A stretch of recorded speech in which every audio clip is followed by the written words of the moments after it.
Typically, you can only be compensated through one of the two programs. If your VA compensation is higher than your military retirement pay, you may elect to take your VA disability compensation and vice versa.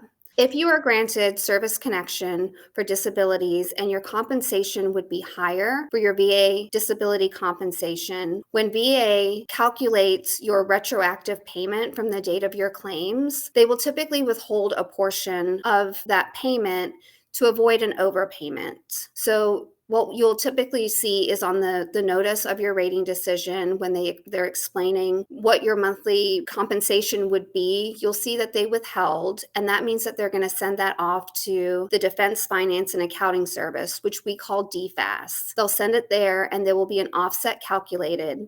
If additional money is owed to you, that money would then be released. So there are two ways in which you may qualify for additional monetary compensation.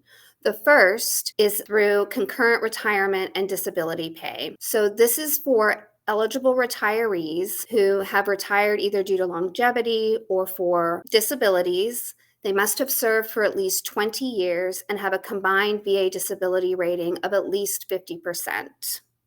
For this, there's no application that is required, and once you are granted those benefits and you meet those requirements, you'll be automatically enrolled in the program. But just like retirement pay, VA may withhold a portion of your retroactive payment in order to send to DFAS for an offset. But unlike the regular retirement pay, you should be released the entirety of the retro award that was due to you, because you can receive both of these benefits at the same time. So there's a special type of compensation that's allowed for retirees who have combat-related disabilities. So combat-related special compensation is awarded for qualified retirees that have combat-related disabilities. This is a separate payment awarded in addition to either retirement pay or your VA disability compensation.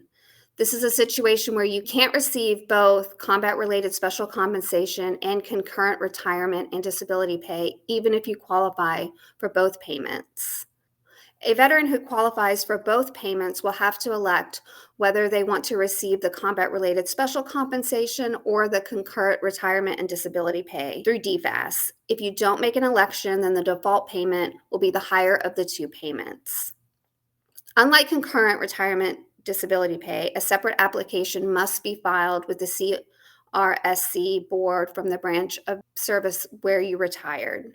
To qualify, you must be entitled to retired pay from the military either for longevity, so 20 years, or be medically retired, regardless of how many years you served.